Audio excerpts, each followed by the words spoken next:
मेरा नाम सुनीता है। मैं बहुत ही खूबसूरत थी। मेरी ज़िंदगी में सब कुछ ठीक चल रहा था। मुझे लग रहा था अब ज़िंदगी में कुछ गलत नहीं होगा, क्योंकि मैंने कभी भी किसी के साथ कुछ बुरा नहीं किया था। लेकिन कहते हैं ना, होता वही है जो किस्मत में लिखा होता है। मेरी माँ मुझे और मेरे पापा को छोड़कर बचपन में ही चली गई। मेरे पापा माँ के जाने के बाद घर में ज़्यादा ध्यान नहीं देते थे। उन्होंने दूसरी शादी कर ली और दूसरी औरत को घर ले आए। जब मैं 18 साल की हो गई तो मैं सारे घर का काम करती और उसके बाद ट्यूशन के बच्चों को पढ़ाती थी। सब मुझे कहते थे कि तुम्हारे माँ बाप तुम्हारी शादी कभी नहीं करेंगे, क्योंकि उनको मुफ्त की नौकरानी मिली हुई है और साथ में महीने का 15,000 रुपये भी कमा लेती हो। पापा जो कह देते थे घर में वही होता था। एक बात सच है कि मैं महीने में का 10 से 15,000 तक कमा लेती थी, जो कि मेरी सौतेली माँ ले लेती थी। फिर एक दिन अचानक से मेरी सौतेली माँ ने कहा कि तुम्हारे लिए रिश्ता देख लिया है। ये सुनकर मुझे बहुत हैरानी हुई थी। मुझे लगा मजाक कर रही होंगी। उसके बाद उन्होंने कहा कि शादी पक्की भी कर दी है, शादी की तैयारी कर लो, 1 महीने में तुम्हारी शादी हो जाएगी। मैं हैरान थी लेकिन खुश भी थी, क्योंकि मेरी ज़िंदगी में एक नया मोड़ आने वाला है। नहीं तो मैंने तो अपनी शादी की कभी उम्मीद ही नहीं की थी कि मेरी सौतेली माँ कभी मेरी शादी होने भी देगी, लेकिन ये सब हो रहा था। इसीलिए मैं बहुत खुश थी और अपनी शादी की तैयारियों में लग गई। खुशी खुशी मैंने अपनी शादी की तैयारियां शुरू की। शादी की रात बहुत अजीब बात हुई मेरे साथ। मैंने अपने पति को देखा ही नहीं था। हम लोगों को साथ बैठाया था, लेकिन मैं नीचे देख रही थी। इतनी हिम्मत कहाँ होती है नई दुल्हन में कि वो नज़र उठा ले और गर्दन घुमा के अपने पति को देख ले। मैंने भी नहीं देखा था। उसके बाद जब मैंने अपने पति को देखा तो पता चला कि वो बहुत ही अच्छे इंसान हैं। उन्होंने मेरी पहली रात बहुत सम्मान किया था मेरा। उसके घर में सिर्फ एक माँ और बहन थी और बहन का एक बेटा जो 14 साल का था। उसका नाम रोशन था। मेरे पति ने मुझे बताया कि बहन का बेटा मेरे बच्चे की तरह है और मुझे उससे बहुत लगाव है। वैसे तो वो 14 साल का है, पर मेरे लिए छोटा बच्चा ही रहेगा, क्योंकि जब वो 2 साल का था तब उसके पापा नहीं रहे। जब से मैं उसका ख्याल रखता आ रहा हूँ, मैंने उसका ख्याल अपने बच्चे की तरह रखा है और तुम भी उसका ध्यान रखना। मैंने कहा ठीक है, वो मेरे लिए भी छोटे बच्चे की तरह है, आप चिंता मत करिए। और उन्होंने कहा था कि मेरी माँ का भी अच्छे से ध्यान रखना। मैं सारे दिन घर का काम बहुत ही अच्छे से करती थी और किसी से भी कुछ नहीं बोलती थी।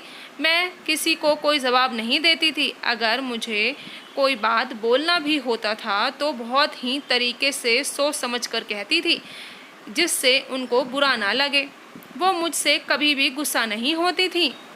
अभी मेरी शादी को 1 साल भी पूरा नहीं हुआ था कि मुझे एक बुरी खबर सुनने को मिली कि मेरे पति इस दुनिया से चले गए। ये इस खबर सुनकर हम लोग बहुत परेशान हो गए और भगवान से दुआ करने लगे कि ये खबर झूठी हो।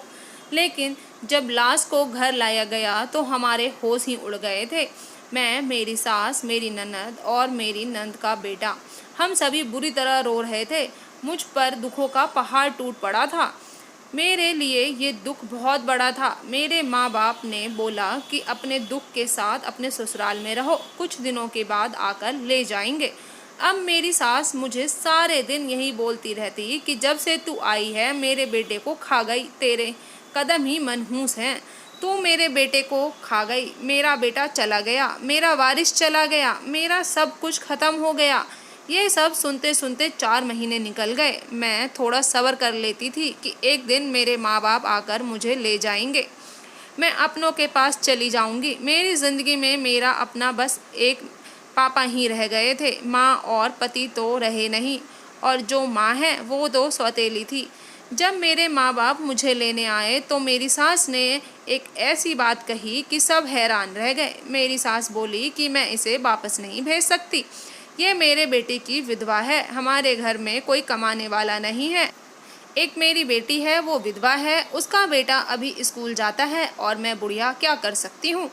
इसे मेरे बेटे की जगह कमाना पड़ेगा। मेरे पापा और मेरी सास इस बात पर बहुत बहस हुई कि मेरे पापा बोले आपका बेटा तो रहा नहीं, फिर ये यहाँ रहकर क्या करेगी। वही और रही कमाने की बात, तो ये गलत बात है आपकी। मेरी सास ने अपने रिश्तेदार इकट्ठा कर लिए मेरे माँ बाप से लड़ने के लिए। बहुत बहस होने के बाद रिश्तेदारों ने एक समाधान निकाला कि इसकी शादी रोशन से कर दो, जो मेरी ननद का बेटा था। मेरे पापा बोले, आप लोग पागल हो गए हैं क्या, वो बच्चा है, अभी स्कूल में पढ़ता है। रिश्तेदार बोले, तो ये कौन सी 40 साल की है, बस यही एक रास्ता बचा है, इस तरह से इस घर में रह जाएगी और इस घर की बहू बन जाएगी।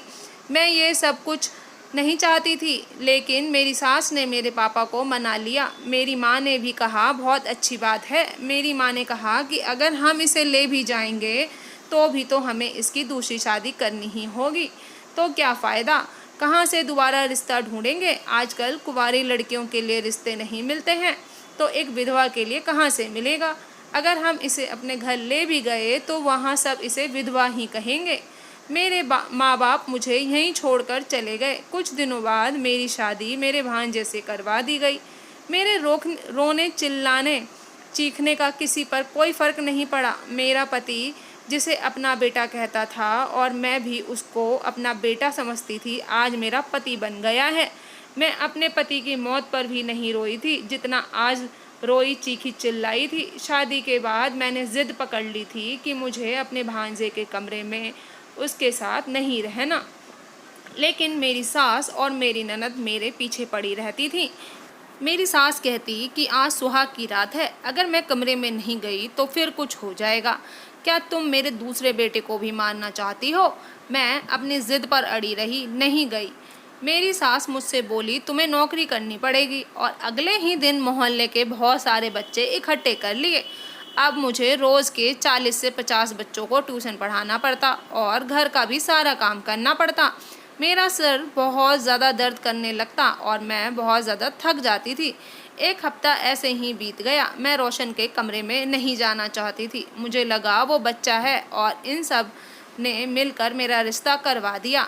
मैं चाहती थी कि वो अपने कमरे में रहे और मैं अपने कमरे में, और वैसे भी मैं उसके कमरे में जाकर क्या करूँगी।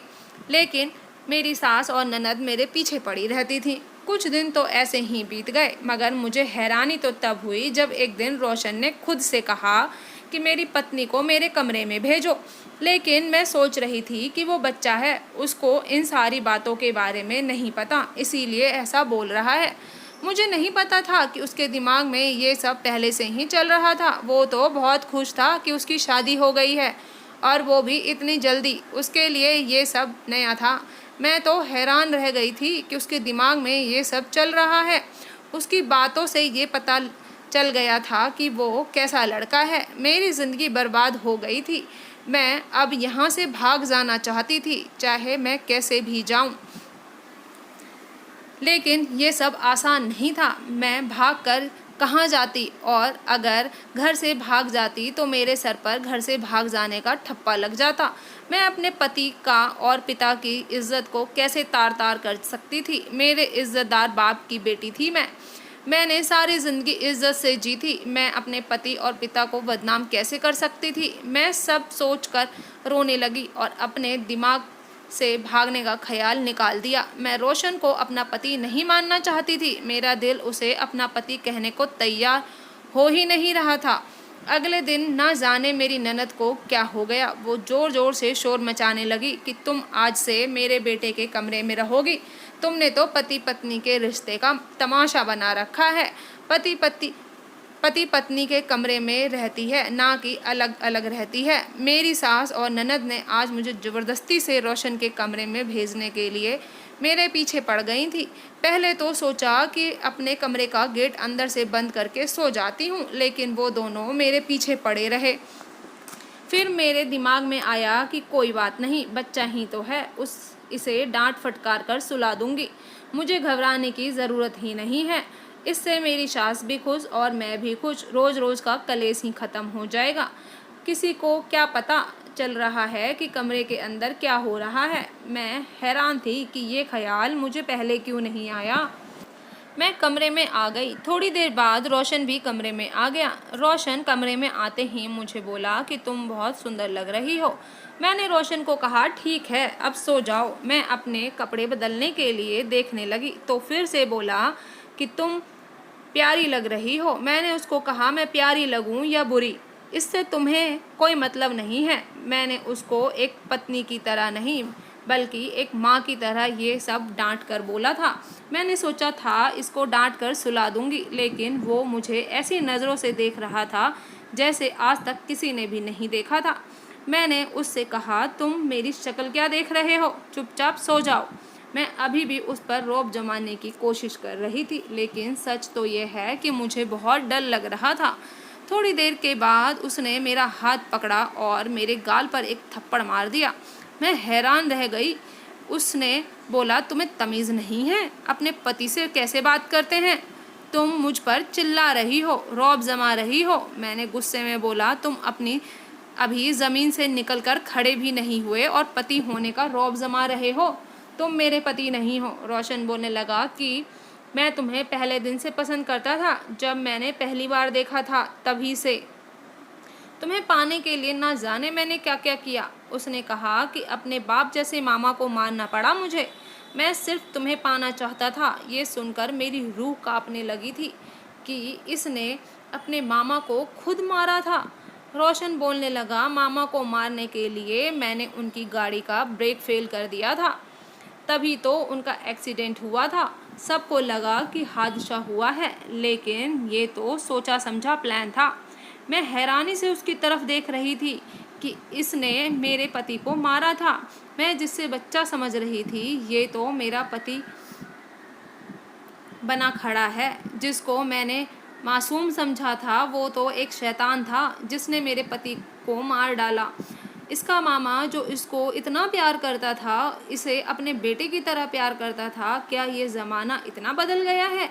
मुझे तो कुछ भी समझ नहीं आ रहा था। मैं वहाँ से भाग जाना चाहती थी। मैं ये सब कुछ सुनकर बेहोश हो गई और एक हफ्ते तक मेरी यही हालत रही। मुझे जब भी होश आता सबको चीख चीख कर रोशन की सच्चाई बताती, लेकिन मेरी बात पर कोई यकीन नहीं करता।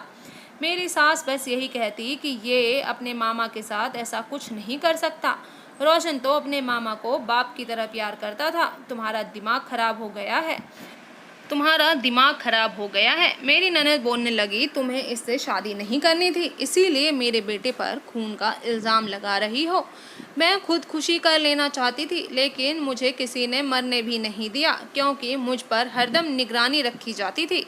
मुझे कुछ समझ ही नहीं आ रहा था कि मैं क्या करूं। अब तो मेरे माँ बाप ने भी मुझसे अपना पल्ला झाड़ लिया था। मेरी ज़िंदगी यूं ही गुजर रही थी। भगवान ने मुझे एक बेटा दिया। मुझे लगा मेरी और मेरे बेटे की ज़िंदगी बर्बाद हो चुकी है, क्योंकि रोशन बहुत ही गंदा इंसान था। उसको बस चीज़ें हासिल करनी आती थी। उसको पत्नी और बच्चे का तो मतलब भी नहीं पता था। मैं सोचती थी कि मेरी और मेरे बेटे की किस्मत बहुत ख़राब है, लेकिन शायद भगवान को कुछ और ही मंजूर था। हम दोनों की किस्मत इतनी भी ख़राब नहीं थी। एक दिन मुझे मौका मिला और मैंने पुलिस में शिकायत करवाई कि मेरे पति का एक्सीडेंट नहीं हुआ था, उनको तो साजिश करके मारा गया था। मेरी शिकायत करने पर छानबीन शुरू हुई और फिर एक दिन वही हुआ जो होना चाहिए था। पुलिस को एक सुराग मिल गया और मैंने भी कुछ सबूत इकट्ठे किए थे, जिसके बिना पर रोशन को पुलिस ले गई। उसको उम्र कैद की सज़ा हुई और मेरे पति को इंसाफ मिल गया। मुझे रोशन जैसे शैतान इंसान से छुटकारा मिल गया। मेरी सास ये सदमा बर्दाश्त नहीं कर पाई और उनका देहांत हो गया। मैंने अपनी ननद की शादी दूसरी जगह करवा दी। उनका जीवन साथी बहुत अच्छा इंसान है। वो अपनी नई ज़िंदगी में बहुत खुश हैं और मैं अभी भी ट्यूशन पढ़ा कर अपना घर चला रही हूँ। अब पूरी तरह से ये घर मेरा हो गया था। मैंने कभी नहीं सोचा था कि मेरी ज़िंदगी में कभी ऐसा कुछ भी होगा, लेकिन ये सब हुआ। मैं अपने पहले पति को आज भी याद करती हूँ। मैं और मेरा बेटा अपनी ज़िंदगी में बहुत खुश हैं। मेरी ज़िंदगी अब ऐसे ही कट रही है। तो दोस्तों, आज की कहानी आपको कैसी लगी बताइएगा। कहानी पूरी सुनने के लिए धन्यवाद। फिर मिलती हूँ नई कहानी के साथ। चैनल पे अगर न्यू है तो सब्सक्राइब कर लीजिएगा, पुराने हैं तो वीडियो पूरा देखने के लिए धन्यवाद।